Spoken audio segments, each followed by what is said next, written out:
Welcome to Write to Publish, your go-to podcast for all things writing and publishing. I'm Karen Stanley, a 14 times published author and the founder of Mabel and Stanley Publishing. Join me as I share a multitude of tips and insights drawn from my own writing and publishing journey. We'll be hearing from some inspirational authors too, who will share their writing experiences and top tips for success. Each week, we'll learn about an aspect of writing, from composition to genre and from publishing to marketing. Listen in as we learn and chat about all things writing and publishing, and let's get you on the right path. Hello and welcome to another episode of Write to Publish with me, Karen Stanley. This week we're going to talk about show, don't tell writing. This is probably one of the most overused phrases in writing advice, but it can be one of the most crucial components of your writing that will really elevate it to another level if you get it right. If you get it wrong, it can be overly flowery and a bit complicated, but it's really crucial to get your writing really doing its job and creating fantastic imagery in the minds of your readers. So let's think about, what is show, don't tell? The short answer to that is that showing paints a picture in the reader's mind, while telling simply states what's happened. So it does exactly what it says on the tin. If you show, you're creating imagery. If you tell, you're just giving the information in a very sort of simplistic way. So it's a creative writing technique that actually allows the reader to experience the story through actions, senses, and other vivid details. And it sort of reminds us to immerse the reader in the story rather than simply telling readers what's happening. The point about this is that your brain finds it very difficult to distinguish between something it's reading about and something that actually happened. So you could be reading, I don't know, like a day at the beach and actually having a day at the beach. And if the imagery and the writing and the description is good enough, your brain will find it difficult to distinguish between actually being there and just reading about being there. The other thing about show, don't tell is that, our brains can be a little bit lazy. So if you give them the information without much reason for it to work, or, just spoon feeding facts at you, your brain will kind of switch off, and that will happen in the minds of your reader as well. So if you're just force feeding them details, telling the story in a very sort of robotic, this happened, this happened, this happened, this happened kind of a way, your brain will switch off. It'll get a bit lazy. It can't quite be bothered to make the links, and your reader will become disengaged.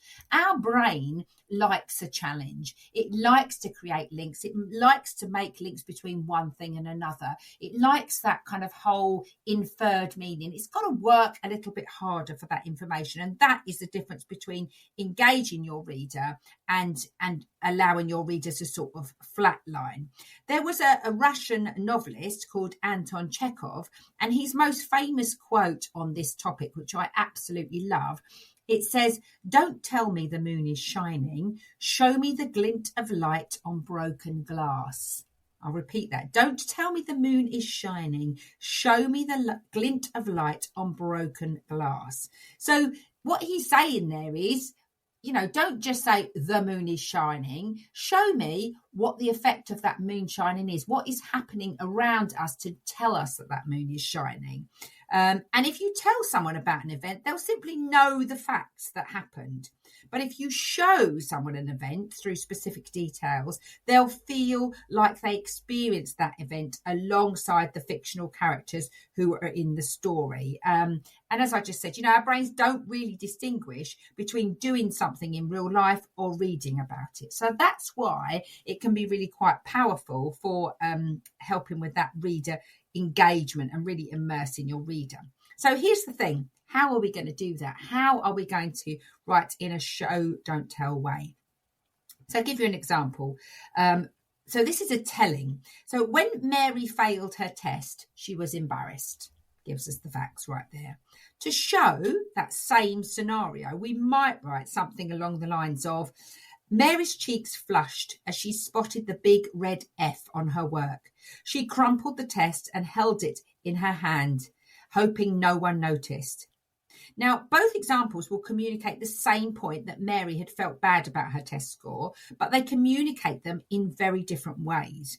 In the first example, Mary failed her test, she was embarrassed. The author simply is telling you that Mary's embarrassed and is telling you why. They're not giving you any reason to work for that information at all.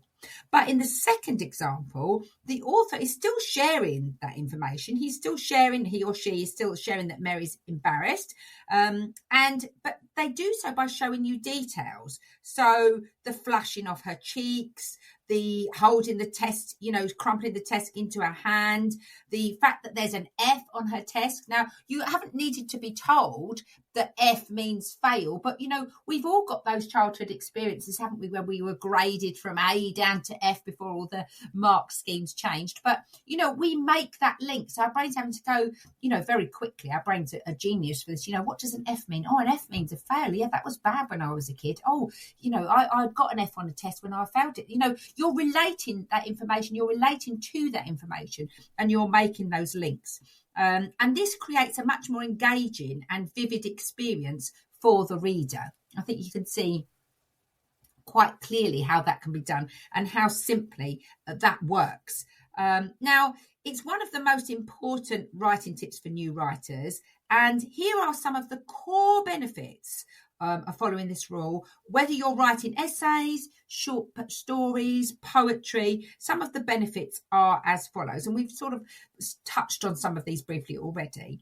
The first one, the main one, which is the one that we've mentioned already, is showing allows you to create a vivid picture in your reader's mind. And that means that your reader will become more engrossed in your writing because they're really living it, they're feeling it, they're seeing it in their heads, they're wanting to be there, they're having some kind of emotional response. Writing that doesn't evoke an emotional response of any kind is dull, whether that the emotional response is horror, shock, fear, love, lust, excitement.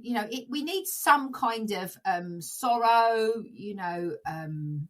relating to characters, putting yourself in those positions. So if there's no emotional response to your writing, you've got to ask, well, why is the reader going to invest it and why they're going to read it? The other benefit of Show Don't Tell is that it leaves room for interpretation. So it lets your readers form a deeper relationship with your text because they've got to form their own opinions and they've got to interpret the clues that you've left them.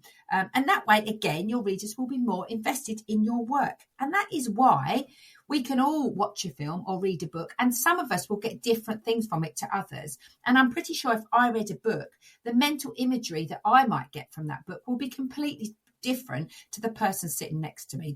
Because they will have had different life experiences, they will have had a different understanding of things. They will make different links. So it's really a personal process, really, and it leaves room for that interpretation.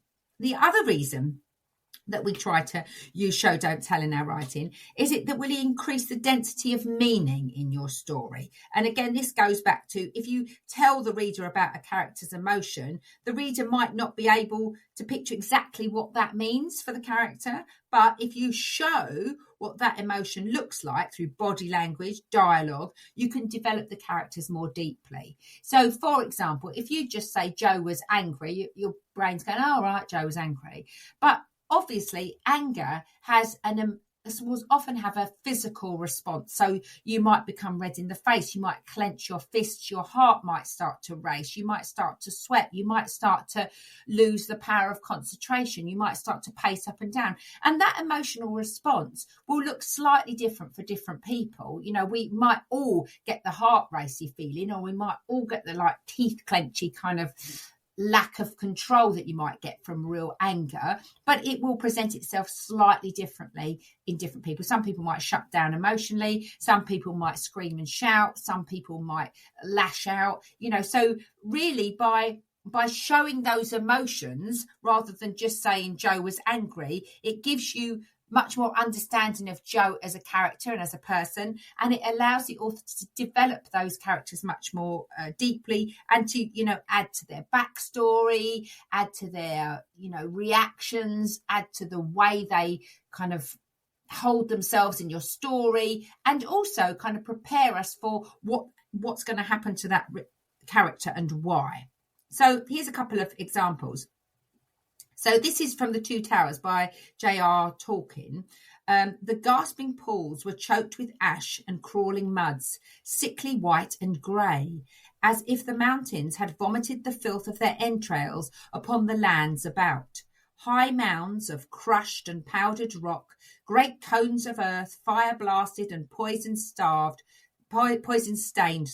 stood like an obscene graveyard in endless rows, slowly revealed in the reluctant light. I mean, we could analyse that passage for hours. I mean, it's beautifully written, of course, and there's so much depth of meaning and so much descriptive language, metaphorical and synonyms used there. So the gasping pools were choked with ash and crawling muds. Mud doesn't crawl in its kind of purest form, but the way it was sort of thick and claggy might signify the fact that it moved slowly, choked with ash. The pools weren't physically choked, but that kind of feeling of like overwhelmed by the ash being in the pools.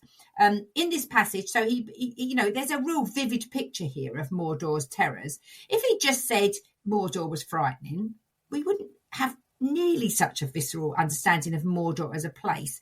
But by showing rather than telling, he gives, a specific sense of the danger that awaits the heroes as they venture into this place of doom.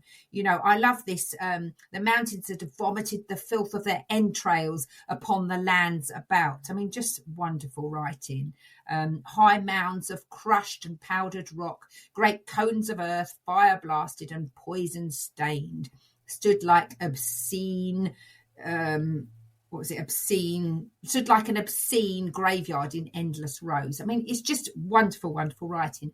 And I think you'll agree the imagery that your brain produces, having heard that description, is going to be much more vivid and engaging and intense than if he'd just said, well, Mordor was quite a scary place to be. You're not going to be even half as invested in that place as if you read about it like this.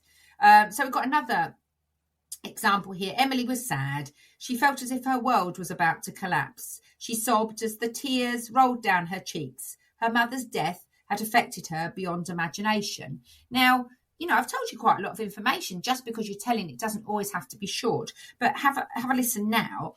A feeling of doom enshrouded Emily as she sat hunched over in the chair, the weight of her grief heavy on her shoulders. Had she stood, her legs may have buckled under the sheer weight of it all. Growing up, it had never occurred to her that the love that her mother gave so freely, that was always readily available, might one day disappear along with its owner, leaving a void that could never be filled. A wave of tears fell anew, her pain raw and unyielding. I mean, you just got so much more imagery going on there. Describing what grief feels like. And grief, quite often people describe it as a void, an empty feeling. The feeling of doom enshrouded Emily. Now, doom isn't a physical thing that actually can wrap its arms around you, but sometimes when you're in that real moment of grief and depression, it does feel as if something's weighing you down because your mood is so strongly affected. So you can see how by using that show technique, you really get a much more vivid picture of what's happening, of how that character's feeling and how you can develop. So a few tips and techniques before I leave you today. So use vivid sensory details. Engage your reader's senses by describing the sights, sounds, smells, tastes and textures of that scene. So instead of telling the reader that a character is sad, as we've discussed previously, show the trembling hands or the quiver in their voice or the tears streaming down their face. Make sure that you are quite graphic in the effects of what sorrow does, not just she was sorry. Show through actions and dialogue. This is another good way. So actions and dialogue can reveal a character's emotions, motivations and conflicts. And as we talked about earlier, instead of telling the reader that a character's angry, show them slamming a door or clenching their fists or, engaging in heated arguments. These are all ways in which someone can show that their anger. Use descriptive language and imagery. Again, paint a vivid picture with your words. Use descriptive language. Use metaphorical imagery to evoke emotions, creating a sensory experience for the reader. And instead of telling the reader, for example, that a place is beautiful, show them the sun-drenched meadows or the scent of blossoming flowers, or perhaps the gentle breeze rustling through the leaves. So you're really creating that. You're like an artist painting a picture, really. And let the reader draw their own conclusions. So trust that your readers will make inferences and draw their own conclusions based on the details that you provide. So instead of explicitly stating a character's thoughts or feelings, if you show their actions, their expressions, and their interactions, then of course you're going to allow the reader to interpret and understand those based on their own individual life experiences. Which the beauty of this, we've all got different ones, so we will all take something different from the same passage, which is the wonderful thing about reading. And finally, sort of create tension and conflict. So show the dynamics between characters and their struggles through conflicting actions, dialogue, body language. So instead of telling the reader that two characters dislike each other, show their passive kind of aggressive remarks, intense stares, or subtle attempts to undermine each other. So you're all the while, you're painting a picture of what's going on so that the reader can feel really immersed in that. One tiny caveat to everything that I've said today is be aware that show is fabulous and it should be used, with creativity, with vigor to bring your story to life, but don't overuse it. There still will be a place in your story when perhaps you want to pick up the pace or you want to move things along more quickly, when you will create sort of more snappy, more kind of tell type prose.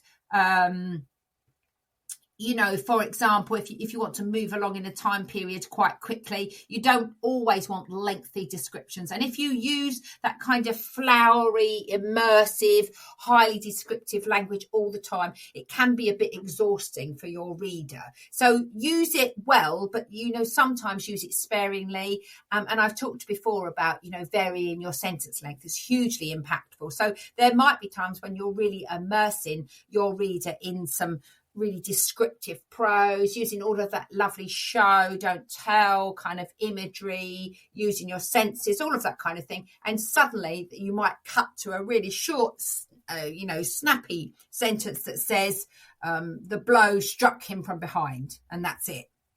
So you might have had a passage where we're really describing how the character's feeling and how he's really happy and he's strolling through the park and he hasn't got a care in his world. And then you've got that real kind of contrast, the blow came from behind. Now, I'm telling you there, I'm not faffing around with some big, long show type description, because really what I want to create there is jolt your brain into action and go, oh my God, I didn't see that coming. So our brain quite likes those surprises. It quite likes that intrigue, that sudden kind of little shocks, and that's when the reader will go, oh crikey, I'm sitting up now, before going back into perhaps maybe a more show style. So it's wonderful. It should be used effectively, and I would argue that a book without any show style writing is going to be pretty dull and lackluster, but there will be times when you need to use it a little more sparingly if you want to create drama or impact, or if you want to move your story along a bit more quickly, or if, you just need to allow the reader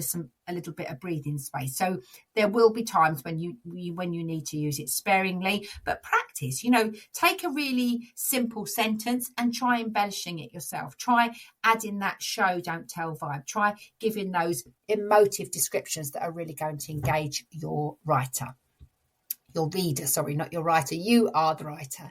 If you have any questions about today's episode, please do get in touch, Karen@MabelandStanleyPublishing.com, and make sure to hit the subscribe button so that you can listen to more of my lovely dulcet tones, trying to help you along your writing journey, whatever that may look like for you. Because don't forget, everyone's journey is different. So do get in touch if you have any questions. I love to hear from you all, and I'll see you all again next time.